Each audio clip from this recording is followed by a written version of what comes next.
você tem um elenco desse à sua disposição, qual é a vantagem? É você girar bem o elenco e dessa forma você consegue tirar proveito em todas as partidas, independentemente da competição. Como é que você acha que o Flamengo tem que encarar o caso Arrascaeta? Um cara que decide, um cara que resolve, um cara fora da curva, um cara que tem questão de lesão, que não é velho, mas em algum momento, de repente, não vai ser mais o cara exclusivamente. E qual é a hora de... Fala, nação, sejam muito bem-vindos mais uma vez aqui ao nosso canal Mundo Fly, trazendo para vocês notícias diárias com pacotão sobre o Mengão. Galera, estamos trazendo para vocês mais um corte aqui do canal da ESPN Brasil, do Grupo Disney e também do SBT Sport Rio aí, com Vene Casagrande e companhia. Saiu o burinho aí e substituto de Arrascaeta confirmado no Flamengo. Arrascaeta teve sondagem aí de times de fora e soltou o verbo aí. Vamos ver aqui a análise dos comentaristas. Peço que vocês deixem nos comentários também a sua opinião. Boa noite Felipe, boa noite Gustavo, uma ótima noite a todos. Que jogador, né? Infelizmente no tempo em que ele ficou fora, foi um longo tempo, tanta coisa aconteceu, a gente brincava falando sério, mas entre a saída do Bruno Henrique e o retorno dele da lesão, tanta coisa aconteceu no Flamengo que parece que foi mais tempo até. É uma recuperação longuíssima em alguns casos, no caso dele foi muito longa mesmo, e muita coisa aconteceu e a gente conversava sobre a possibilidade e aquela dúvida que fica, né, aquela pulga atrás da orelha de todo mundo. Será que ele vai voltar como antes? Será que ele vai ter lesões musculares que são tão frequentes em casos de jogadores que passam um tempo fora dos campos? E assim, a quantidade de futebol dentro dele é tamanha que mesmo nessas amostras pequenas desde que ele voltou, já dá para ver que é como se ele não tivesse se machucado, do ponto de vista do jogo de futebol e o que ele é capaz de fazer. Então isso é ótimo, isso é fantástico. Ver o Bruno Henrique em papéis decisivos em jogos como o de ontem é maravilhoso. Então eu imagino que existe, a palavra tão usada aí para tantas situações, um protocolo de utilização dele nesse momento, que o Flamengo não pode correr o risco de perdê-lo. Eu não estou falando por uma lesão no joelho, nada disso, porque o risco disso é o mesmo para todo mundo que está em campo e treinando. O São Paulo teve um jogador machucado no treino aí outro dia. E, infelizmente, esse tipo de coisa acontece. Mas é perdê-lo por outras razões, né? Sim. Ligadas a esse período de inatividade que vai ficando cada vez mais para trás a cada gol que ele faz. E é um jogador muito diferente, muito diferente, um dos melhores do elenco. Que é o melhor do Brasil, o elenco, né? Sim, Zupac, e tem a questão do contrato, né? Até o fim do ano, a torcida já começou até aquela movimentação, renova com o BH 27 e tal. Eu estou muito surpreso com a volta, não pela capacidade, uma lesão grave, e que cada um é de um jeito, né? Às vezes uns demoram, outros não, e a sensação que dá é que ele estava, né, com uma lesão do mindinho. O cara voltou com tudo, Zupac. É isso, boa noite, Mota, André, boa noite, Fã de Esporte. E a gente está falando de um atleta 30 a mais. É isso. Né? A gente está falando, falando de um atleta... que, se bem que hoje, né, há 10 anos, há 15 anos, um atleta de 31 anos, ele era um veterano. Sim. Hoje o futebol mudou um pouco nesse sentido. O futebol brasileiro também mudou bastante nesse sentido, porque nós, por uma questão financeira, os clubes trazem de volta jogadores de 34, 35, 36 da Europa para jogar. Então, de 30 a 31 não é mais tão velho assim. Mas o cuidado, as preocupações com a parte física, elas são maiores. E o Bruno Henrique, ele é um jogador de explosão, né? Então, pela idade dele, pelo tipo de jogo dele, pelo tipo de lesão que ele teve, o normal era ele não voltar como ele voltou. Sim. E isso é muito mérito dele, da sua composição física, da sua aplicação na recuperação, muito mérito do Flamengo, não só pela maneira que recuperou o jogador, mas pela maneira que vem preparando o Bruno Henrique para esse momento. Sim. Departamento médico e agora o departamento físico, né? São dois departamentos separados. E ele voltou fazendo gols, como a gente está acostumado, como a gente viu, 2 gols de cabeça, né? O gol de ontem contra o Atlético e o gol contra o Grêmio, que foi o primeiro, e o gol contra a equipe do Alcas, que foi um gol de dentro da área, um tapa bonito. Mas ele não vem só decidindo lá dentro. Ontem, por um acaso, ele entrou mais por dentro, né? Mais como um segundo atacante por trás do Pedro, no lugar do Vitor Hugo. Mas, por exemplo, na última rodada do Campeonato Brasileiro, contra o Fortaleza, ele entrou mais aberto pelo lado, que é onde ele gosta de jogar naturalmente e onde se explora mais velocidade. Esse lance, onde ele quase fez o gol por cobertura, também o lance de arrancada. Então, assim, nesse primeiro recorte, nesses primeiros 4 jogos completos pelos minutos espalhados nos 11 que ele fez, a gente vê um Bruno Henrique com nenhum impacto da lesão. Não sei se vai ser sempre assim ou se ele ainda vai passar por algum percalço na parte física, mas é um retorno muito legal de ver e é um jogador muito bom, né? O Flamengo tem, dos seus craques dessa era gloriosa, 2 contratos para decidir o que vai fazer. O Everton Ribeiro, que aparentemente, sim, o Flamengo dá sinais que há uma questão a se resolver, ainda há um detalhe, vai, não vai. O Bruno Henrique não tem nem o que discutir. Assim, se alguém tiver alguma dúvida sobre renovar ou não com o Bruno Henrique, é para parar e repensar essa pessoa. Porque o Bruno Henrique não é o tipo de atleta que você deixa passar na forma que ele está, em hipótese alguma. O momento do Flamengo agora no Sport Center é assunto para o técnico rubro-negro. Fala aí, Jorge Sampaoli, esse momento. Eu acho que a vitória foi boa. O time tuvo mucho control, tuvo una jugada, una desgracia en el primer tiempo que costó un gol, mas o time buscó 90 minutos ganar el juego y bueno, la entrada de Bruno ayudó también para que o time virase o placar. Pausa fez bem, Flamengo após o retorno da data FIFA, 5 jogos, aproveitamento de 80%, 4 vitórias, 0 empates, 1 derrota, e aí dá pra fazer aquela brincadeira. Isso aí o Data ESPN não mostra. Essa é uma derrota, foi aquele 4-0 pro Red Bull Bragantino, né? Então, que mostra como foi uma paulada bem assimilada. O Sampaoli. Essa derrota pro Bragantino, goleada, né? É aquela noite em que ele diz, não entendi o que aconteceu. Sim. É preciso descobrir o que houve. E estou assustado com tamanha passividade. E nos dias seguintes falou-se a respeito de possíveis problemas físicos. A carga de treinos a carga de data FIFA. Isso. Né? O que é uma coisa que só mesmo quem está lá dentro pode dizer. Só os jogadores podem falar se no primeiro jogo, depois desse período, eles realmente sentiram alguma coisa diferente. As pernas mais pesadas, não sei. Né? O Flamengo esteve absolutamente descaracterizado naquela noite em todos os sentidos. O Red Bull Bragantino, que até a parada não jogava tanta bola como está jogando agora, começou a jogar naquela noite contra o Flamengo. Sim. A gente podia falar assim, ó, se alguém saiu bem da parada, foi o Red Bull Bragantino. O Flamengo também, depois de um atropelamento que não é comum para um time talentoso, com o potencial que o Flamengo tem. Mas, de fato, depois daquela noite, as coisas só melhoraram. O Flamengo conseguiu elevar o seu nível e não se notam mais esses sinais de desgaste, né? O time tem respondido na parte física também. Tudo é junto, é uma coisa só no futebol. Mas o Flamengo está, acho, pelo menos é a minha impressão, no melhor momento com o Sampaoli, sim. Esse Flamengo tem já a cara do Sampaoli, Zupac? Tem a cara do Sampaoli. Não tem aquela cara do Sampaoli que outros times já tiveram. Eu acho que essa é uma compreensão que tem que ter, né? Porque a gente fica muito esperando que os times do Sampaoli sejam todos iguais e que o Flamengo seja extraído na máxima potência do seu elenco. E nem sempre as coisas vão acontecer no nível máximo daquilo que o técnico sabe fazer e no nível máximo daquilo que o elenco é capaz de dar. O que não quer dizer que seja ruim, né? Então, assim, o Flamengo vem jogando um futebol interessante. Não é o futebol dos sonhos, mas é um futebol interessante.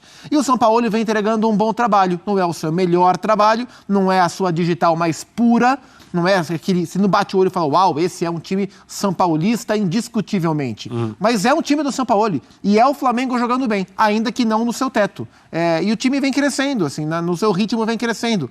Ainda depois da derrota para o Red Bull Bragantino, o Flamengo na mesma semana, no domingo à noite daquela semana, enfrentou o Santos na Vila. E foi um jogo que o Flamengo venceu, mas num ritmo ainda lento. Era um ritmo lento, esse foi um jogo mais preguiçoso. E o próprio Sampaoli falou, antes da parada para a seleção, que ele ia dar vários treinos em 2 períodos, seria um período puxado, 10 dias puxado, não foram 10 dias de treino, mas foi um período puxado. E na volta, os jogadores de fato estavam com intensidade mais baixa.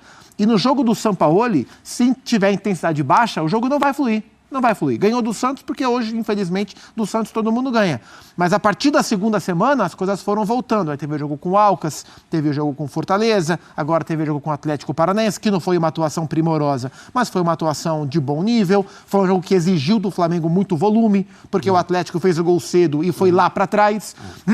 E se defendeu bem, porque é um time bem organizado para se defender. Então demandou do Flamengo insistência, volume, persistência, rodar a bola, encontrar os caminhos, né? Foi uma vitória magra, de poucas chances claras, porque assim o jogo pediu, mas o Flamengo conseguiu desvendar aquilo que o jogo ofereceu para ele, né? O desafio, sair do labirinto que o jogo ofereceu para ele. É um bom trabalho do Sampaoli e é um bom momento do Flamengo. Vamos fazer o seguinte, fã de esportes, a gente, na sequência, vai falar muito de Palmeiras e Flamengo, inclusive fora de campo, porque hoje o Marcos Braz, ele se manifestou sobre o que o Palmeiras havia feito através da sua presidente, a Leila Pereira, que falou sobre a arbitragem, comissão, do Palmeiras não ser prejudicado. Isso, obviamente, esquentou o clima para o jogo e para o restante da temporada, uma vez que estamos falando de clubes que lutam por tudo no futebol brasileiro e continental. E também a situação no Corinthians, protesto depois de mais uma derrota. Agora há pouco o Gil tomou uma prensa, uma dura de torcedor. A gente tem essas imagens e já vai mostrar para vocês. Mas ainda sobre o Flamengo, teve a apresentação oficial, o goleiro argentino Rossi, nesta quinta-feira foi apresentado e a gente mostra como foi. Para nós, os argentinos, Flamengo es uno de los más grandes equipos de América. Bueno, es el último campeón. Las últimas 4 ediciones ganó 2. Mas es un equipo muy grande que tiene los mejores jugadores de Sudamérica, con experiencia en Europa. La grandeza de Flamengo es lo que más me hizo decidir para vir para aquí. Con el juego de los pés, eu gosto de jugar con los pés. Eu tive muchos treinadores que jugaban con los pies. Me gusta ese estilo de juego. Asistí juegos de Sampaoli, de Flamengo antes. Não apenas de defender, mas também de jogar com os pés, de ser mais um em campo. Vamos fazer o seguinte, a gente vai seguir falando nesse começo de programa do Flamengo, porque o Arrascaeta, ele lançou uma confeitaria. Calma. A gente não vamos falar, como que é? A patisserie, é esse? Não, confeitaria, né? Mas não vamos falar agora sobre brigadeiros, embora o Zupac seja um grande chefe de cozinha. E o André Kifuri, o nosso sommelier. Mas isso. Arrascaeta sobre proposta árabe. Isso sim a nação rubro-negra quer saber. O Marcos Braz fala sobre a difícil busca de um substituto pro Arrasca. Mas quando você fala de um novo jogador para estar ali, para substituir o Arrascaeta, quando a gente vai para o mercado e tenta analisar também o nome para vir, ele não quer vir, que ele sabe quem é que está no Flamengo, o Arrascaeta. Então, assim, tem alguns sentidos que assim, a vida é como ela é. Você não pensa que quando a gente vai para o mercado ou quando a gente entende que possa analisar um jogador que joga ali na mesma posição, que tem alguma característica parecida, o cara olha se às vezes o cara tem uma dificuldade de prosseguir com a negociação. Eu acho essa resposta muito boa do Braz, porque o mercado da bola como um todo avaliaria a dificuldade em substituir o Arrascaeta simplesmente pelo talento do Arrascaeta, o que de fato é uma verdade também. Sim. Mas é isso, para você trazer alguém um bom substituto para o Arrascaeta, se é um bom substituto para o Arrascaeta, o cara tem que ser realmente muito bom de bola. E se é muito bom de bola, ele tem que estar disposto a viver uma situação que provavelmente nenhum outro time, não só no Brasil, ele viveria. Deve ser difícil mesmo, né, Zupá? Ainda que o Arrascaeta ultimamente esteja ficando muito fora dos jogos, né? seja por convocação ou pelas lesões, né, que ele tem, as lesões musculares que o atrapalham já há algum tempo. Mas isso faz parte e acho que isso o Flamengo vive também. O Pedro é um exemplo disso. O Pedro foi para o Flamengo para ser reserva do Gabigol. Sim. Né? E o Pedro, assim, já teve os seus momentos de bad, que ele queria ir embora, queria ir para o Palmeiras, porque foi o que pintou. Mas ele não foi, porque o Flamengo corretamente não liberou. E ele encontrou o espaço dele, seja com o Gabigol, seja no lugar do Gabigol. Então acho que isso faz parte, né? Faz parte. Agora, eu acho que assim, a gente já conversou essa semana mesmo, né? Sobre esse movimento forte do futebol árabe, né, no mercado europeu. E por isso, falamos aqui, acho que poucos jogadores brasileiros devem ser, jogando no Brasil, né, perdão, devem ser alvos grandes no momento, porque o olhar dos árabes está virado para jogadores de prateleiras mais altas. Dentre esses poucos, o Arrascaeta pode ser um deles. O Pedro foi um deles. E outros poucos jogadores dessa mais alta casta técnica que é atuante aqui no futebol brasileiro, podem correr esse risco, entre aspas, de receber a proposta. E se de fato, ele já falou em sondagens, aí o Arrascaeta na sua confeitaria, se de fato chegar a proposta, é possível que ele balance, não sei, né? A gente fala que tudo é possível, tudo é compreensível, né? Para o Flamengo é bom que isso não aconteça. Mas o Arrascaeta receber o assédio árabe nesse momento faz algum sentido. E o rubro-negro está certamente torcendo para que isso nunca chegue de maneira oficial, porque talvez balance o seu craque. Então, até queria explorar com você, André, nessa ótica do clube. Óbvio que negociar o Arrascaeta parece algo inviável agora, seria um mau negócio, mas toda franquia, todo clube que tem o seu jogador estrela, em algum momento existe, quase que naquele gráfico de temperatura e pressão ideais, o momento de que é um bom negócio. Seja porque, de repente, vai virar um pouco a chave da performance física. E ele ontem, por exemplo, jogou muito e ainda está claro que o Arrascaeta ainda joga muito. Como é que você acha que o Flamengo tem que encarar o caso Arrascaeta? Um cara que decide, um cara que resolve, um cara fora da curva, um cara que tem questão de lesão, que não é velho, mas em algum momento, de repente, não vai ser mais o cara exclusivamente. E qual é a hora de fazer um bom negócio? Como é que você quer? Essa é uma pergunta mais até teórica do que só de Arrascaeta e Flamengo, mas você entendeu? É muito difícil a situação, né? Entender qual é o momento do clube tomar a iniciativa, ou pelo menos internamente tomar a decisão, chegar à conclusão de que o relacionamento não vai durar mais muito tempo e vai ser preciso dar a esse relacionamento o desfecho que o jogador merece, que o clube pretende. E aí chega uma hora, e a gente já viu nas despedidas de grandes jogadores dos clubes que são importantes para as carreiras deles, né? Clubes nos quais esses caras passaram muito tempo, que muitas vezes a coisa fica ruim no final, fica feio, fica chato, desagradável, o jogador sai com mágoa, sai querendo mais tempo, o clube só quer dar 1 ano. Porque na hora em que vira negócio mesmo, o clube precisa ser frio. O clube precisa pensar dali para frente. O clube precisa ser aquele cara, sabe aquele cara que olha para você, mas você percebe que ele não está olhando para você? Ele está olhando através de você? Sim. Sabe assim? É desagradável quando acontece, mas tem muita gente que é assim, né? As pessoas que não têm a capacidade de te olhar nos olhos. Então ele te olha pelo lado, assim. O clube tem que ter esse perfil. E tentar enxergar como é além, como é depois. Evidentemente, se a conclusão já tiver sido atingida, alcançada, de que o futuro não é com aquele jogador. A atuação de ontem dele e outras mostram que ele é plenamente capaz de ser um jogador decisivo para o Flamengo por algum tempo ainda. E numa situação ideal, em que o desfecho é o melhor para todo mundo, é quando o jogador entende que chegou o fim, o período dele ali, e é a hora dele tomar a decisão de ir para algum lugar, seja onde for, porque proposta não vai faltar para o Arrascaeta jogar enquanto ele quiser jogar futebol. Então, tomara, né, e eu estou pensando que isso não vai acontecer no curto prazo, tomara que no momento em que eles entenderem que é preciso pensar no Flamengo sem o Arrascaeta, ele já tenha o próprio planejamento para a sua carreira depois do Flamengo. Já a gente vai falar muito de Leila, né? E aí, era coisa de colocar o timer e esperar a resposta? Exato. Assim, a presidente do Palmeiras teve uma atitude ontem, no sentido de ela se colocar à frente do clube porque ela é a pessoa na hierarquia, né, na tomada de decisão, que deve fazer isso. Eu já disse ontem aqui que eu não concordo com a proibição de membros da comissão técnica e do elenco darem entrevistas. Eu achava que, continuo achando que pelo menos alguém do Palmeiras deveria estar disponível para falar sobre o jogo. E se não quisesse tocar nos assuntos aí mais polêmicos, arbitragem, declarações anteriores, não vou falar sobre isso. E aí pode ter 10 perguntas em sequência a mais, não vou falar sobre isso.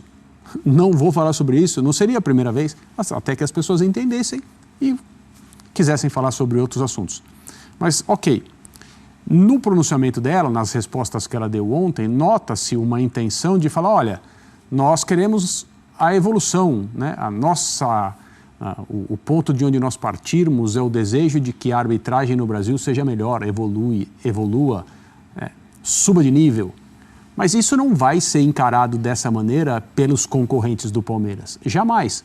Porque um expediente institucional muito antigo no futebol é exatamente esse. Publicamente, de maneira clara, de maneira escancarada, reclamar da arbitragem, criticar a arbitragem. Muita gente acha que quando você faz isso, no médio prazo, as decisões a seu favor aumentam em quantidade. E aí nós estamos, né, entrando em fases decisivas de Copa do Brasil, o Campeonato Brasileiro daqui a pouco está na metade, você precisa fazer o próprio trabalho de bastidores, a expressão não é minha, a expressão é da presidente do Palmeiras, dizendo que o Palmeiras faz sim. Tem gente que acha que sem o trabalho de bastidores você é prejudicado, então você faz o seu trabalho para não ser prejudicado, para que as coisas sejam neutras. Os outros não entendem assim, os outros entendem como uma pressão deliberada para trazer vantagens.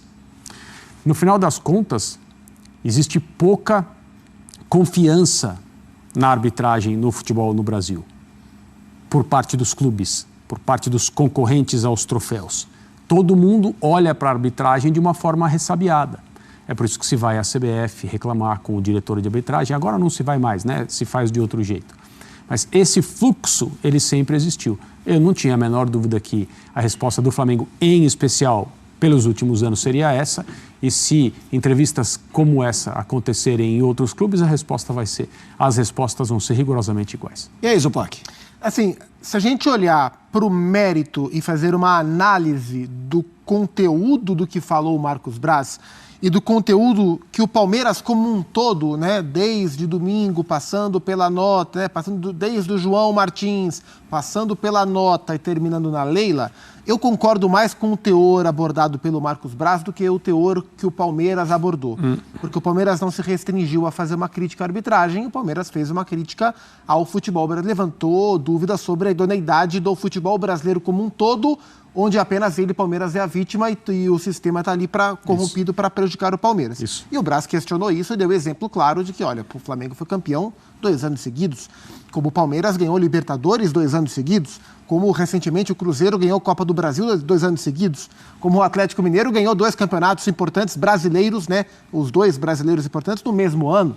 E tudo bem, né? Então, em relação ao conteúdo, concordo mais com o ponto que o Marcos Braz colocou, também defendendo ali os interesses do Flamengo, etc. e tal. Mas, no fundo, não é uma questão de conteúdo. Ele só se colocou ali porque ele acha importantes a guerrinha de bastidor, porque um clube não pode ficar atrás do outro numa semana de clássico tão importante como esse, claro, onde a guerra de narrativas pauta tudo, né? Então, e a gente está falando não só de 2 clubes poderosos, e não só de 2 clubes que protagonizam os principais campeonatos e disputam os principais campeonatos do continente nos últimos anos, mas estamos falando, inclusive, de 2 players que colidiram nas reuniões da Liga. Né? É isso que eu ia trazer. E aí eu estou bem de acordo com a Leila Pereira, eu falei isso ontem, gosto da postura dela como presidente, da maioria das suas ações como presidente. Ela bateu de frente com o Rodolfo Landim por entender que nenhum clube deveria ter um privilégio tão grande para fazer a Liga andar, né? Porque aquilo estava travando o andamento da Liga. Então tem mais coisa por trás desse embate entre Flamengo e Palmeiras do que só o jogo de sábado ou do que só as disputas. São clubes que estão se bicando em algumas questões já há algum tempo, porque são 2 clubes muito poderosos e bem administrados. Agora, a impressão é que o jogo de sábado já começou. É isso. O jogo de sábado já está valendo. Então, mas pegando esse gancho do Zupac, eu ia até jogar para você, André, a coisa da Liga, que a gente já viu várias discussões, e daí morre a ideia, e esquenta uma ideia, morre a ideia. Quando a gente vê esse tipo de de debate constante. É o árbitro A que não pode apitar o meu jogo porque o time B é favorecido. Para mim, essas coisas que são para miudezas, elas emperram as grandezas. Por isso que eu nunca acredito numa movimentação unida dos clubes. Até por conta do que a gente está vendo nesse caso específico. Isso, você tem razão. Há quanto tempo se fala em liga? Lembra, se não me engano, era uma quinta-feira ou uma sexta-feira, apareceu um documento à mão, feito meio às pressas numa reunião de clubes, que seria enviado à CBF. Nesse documento, os clubes exigiam, quando se começa a discutir, se chega aos, CBF só espera, né? Se chega aos pontos que são indiscutíveis. Não indiscutíveis no sentido de terem de ser discutidos, mas não se pode exercer a discussão, porque ninguém quer. E está aí, já de uma liga aparecem duas, aí as dissidências começam a conversar, os investidores estrangeiros devem olhar para o que é o valor, pelo menos teórico, do futebol brasileiro e as projeções que se fazem e não acreditam no que acontece aqui, porque ninguém consegue se sentar à mesa e sair dessa mesa em acordos quando se fala especialmente de dinheiro, e esse é o ponto. Mas o que ficou para trás, e o contrato futuro, o pay-per-view, o fato é que não conseguem se enxergar como sócios de um produto, mesmo que em campo a rivalidade seja sagrada e o espírito da competição também. Então, há tanto tempo está se falando sobre isso e, de fato, nada acontece. Só ameaças, vamos fazer isso, vamos fazer aquilo, com isso eu não concordo. Como se fosse uma grande reunião em andamento, mas na verdade não é uma reunião, são posturas. Aí aparece uma postura aqui, aparece uma outra ali, que geralmente tem a reação, a postura do outro clube. Quem se enxerga como o maior candidato no momento em que as coisas estão como estão, evidentemente quer resguardar aquilo que o faz forte. E as coisas continuam, como sempre, a CBF acho que até já esqueceu dessa história de que tem uma conversa sobre liga, a CBF está tratando de outras coisas. Então, nós estamos observando isso acontecer há muito tempo. E aí, tem uma outra declaração que passa do limite, como a gente teve essa semana, que também gera reação aqui e reação ali. Quando se tem uma liga de clubes, as pessoas acho que já entenderam isso, se tem um acordo sobre como as coisas devem funcionar, tudo. Não é só a organização de um campeonato. É o que pode e o que não pode, e o que acontece se alguém faz o que não pode, mas assim, nos seus mínimos detalhes. Então, quando os clubes estão unidos em volta de algo que lhes pertence e se sentem proprietários disso, é muito mais fácil os aspectos disciplinares serem colocados em prática. Sim. Aí alguém fala que o Filipão diz, é ordem lá de dentro. O João Martins fala, ao sistema não interessa o Palmeiras campeão. Num ambiente de liga, está muito claro o que acontece com quem passa do limite desse jeito, porque está se atacando a todos. É isso. Quando se aponta para a CBF, depois para o STJD e nada acontece, o que continua é esse clima, é esse tiroteio. Então, a não existência de uma liga prejudica o futebol no Brasil até em questõezinhas como essa. Esse cara falou que não pode. Imagine não, é só ver o que acontece onde existem ligas e as pessoas às vezes passam do limite, como a punição é quase que imediata, às vezes cai dirigente por ter falado o que não pode falar. Aqui não, aqui continua esse faroeste e nós vamos seguindo. É isso, grande faroeste. Vamos falar mais desse duelo Palmeiras e Flamengo. O Palmeiras saiu derrotado no primeiro jogo da Copa do Brasil contra o São Paulo e chamou a atenção como o ataque produziu muito pouco. Momento ofensivo do Palmeiras. Tem um outro jogador que o Flamengo está tentando também, que é o Claudinho, já falei isso aqui para vocês. O Flamengo já está acertado com o Claudinho. No último vídeo que a gente falou sobre o Claudinho, a gente já havia mencionado que estava tudo bem encaminhado com o jogador para um acordo. Já teve um acordo com o jogador, base salarial, contrato até dezembro de 2027, mesmo tempo do contrato do Alan, mesmo tempo de contrato do Luiz Araújo. Vocês estão entendendo aí que o Flamengo tem isso como padrão, tá? Ou seja, contrata jogador jovem, com potencial. O Claudinho tem 26 anos, tal como o Alan, tal como o Luiz Araújo. Então são jogadores com potencial, com rodagem em grandes clubes, Brasil afora aí, e também com tempo de contrato longo. E o Flamengo e o Claudinho já tem tudo acertado, base salarial, tempo de contrato. A questão agora tem que se acertar com o Zenit, E o Zenit vai pedir uma grana muito alta. O Flamengo entende aí que o Zenit não vai querer receber menos de 90 milhões de reais, que está em torno aí de 18 milhões de euros. E o Flamengo já está pronto para poder fazer uma proposta ao Zenit e tentar a contratação do Claudinho. Isso aí, pessoal, ficamos por aqui e esse foi mais um vídeo, mais um corte aqui do nosso canal Mundo Fla React. Vou deixar aqui na descrição desse vídeo o link do canal oficial aqui do YouTube da ESPN Brasil aí, para deixar os créditos para eles da ESPN Brasil e também aí para o comentarista, jornalista aí, esportivo Vene Casagrande. Deixe seu like e se inscreva aqui no nosso canal.